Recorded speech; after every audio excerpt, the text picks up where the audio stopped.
Assalamualaikum semua. Perkenalkan, nama aku Asa Awana dengan NIM 24044009.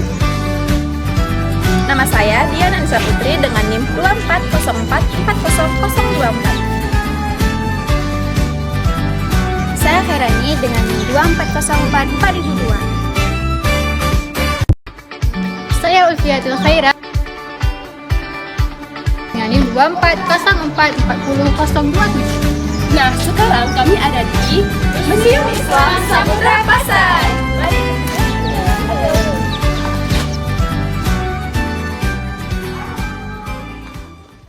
Kerajaan Samudra Pasai, juga dikenal sebagai Kesultanan Pasai atau Samudra Darussalam, adalah kerajaan Islam pertama yang muncul di Nusantara. Kerajaan ini didirikan oleh Mirah Selu pada tahun 1267 Masehi. Setelah masuk Islam, Mirah Selu bergelar Sultan Malik As-Saleh dan menjadi raja pertama dari kerajaan Samudra Pasai.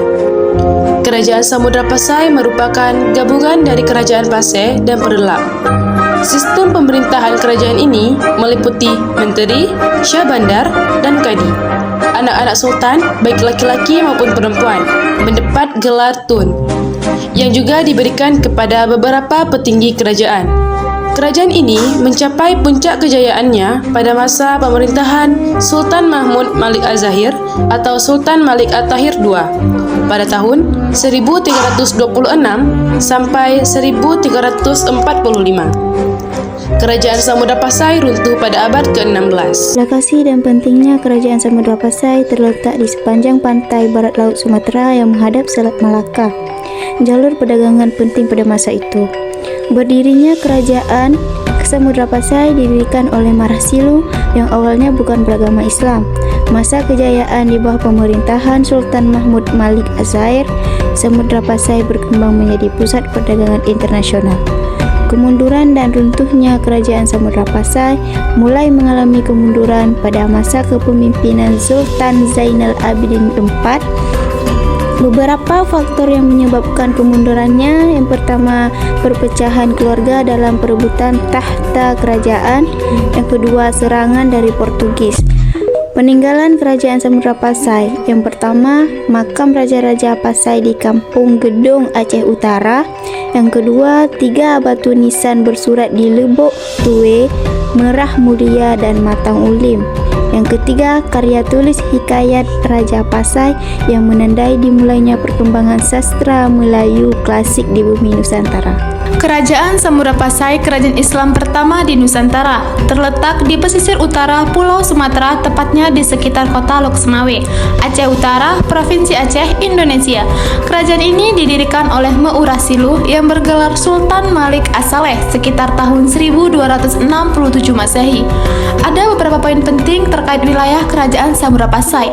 Poin yang pertama yaitu lokasi strategis. Kerajaan ini terletak di jalur perdagangan penting yaitu Selat Malaka yang menghubungkan India, Tiongkok, dan Timur Tengah. Lokasi ini memungkinkan Samudra Pasai untuk berkembang menjadi pusat perdagangan internasional yang ramai. Poin yang kedua, wilayah kekuasaan. Kerajaan Samudra Pasai memiliki pengaruh yang luas di wilayah pesisir utara Sumatera, termasuk daerah-daerah seperti Pidi dan Perla. Samudra Pasai memiliki hegemoni atau pengaruh atas pelabuhan-pelabuhan penting di Pidi, Perla, dan lain-lain. Poin yang terakhir yaitu pusat kerajaan. Pusat kerajaan terletak di daerah yang sekarang dikenal sebagai Kampung Gedong, Aceh Utara.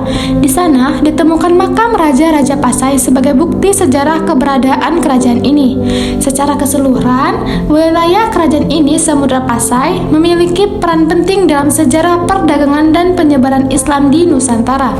Geografi politik memiliki bidang kajian yang luas, meliputi aspek keuangan, politik, hubungan regional dan internasional. Ilmu ini mengkaji hubungan antara kehidupan dan aktivitas politik manusia dengan kondisi lingkungan alam. Ruang lingkup kajiannya meliputi penyusunan negara-negara dalam kelompok wilayah, aspek keruangan pemerintahan atau kenegaraan yang meliputi hubungan regional dan internasional, aktivitas manusia, dan pengaruh lingkungan alam terhadap aktivitas politik manusia. Geografi politik terkait fokus pada ekspresi spesial, perilaku politik, batas-batas di darat dan lautan, peran kota besar, hubungan kekuasaan antar negara, sistem administrasi, pemilihan umum, konflik sumber daya, dan dimensi politik geografis. Dan objek studi analisis geografi politik adalah hubungan antar negara dan adaptasi terhadap kondisi lingkungan di negara tersebut. Kerajaan Samudra Pasai menjadi poros maritim di Asia Tenggara karena letaknya yang strategis dan menjadi pusat perdagangan internasional. Keunggulan Samudra Pasai dapat dilihat dari letak strategis. Kerajaan Samudra Pasai berada di ujung utara Pulau Sumatera di tepi Selat Malaka. Selat Malaka merupakan jalur perdagangan maritim penting yang menghubungkan Asia Timur dan Barat. Pusat perdagangan internasional. Pelabuhan Pasai menjadi titik persinggahan utama bagi pedagang Arab, India, Cina, dan Persia. Samudra Pasai menggantikan peranan Sriwijaya di Selat Malaka. Samudra Pasai juga memiliki pengaruh atas pelabuhan-pelabuhan penting di Pidi, Berlak, dan lain-lain. Kekayaan alam Samudra Pasai. Wilayah Samudra Pasai kaya akan sumber daya alam yang bernilai tinggi seperti emas, kapur barus, dan lada. Samudra Pasai mampu mengekspor lada, sutra, kapus barus, dan emas dalam jumlah besar.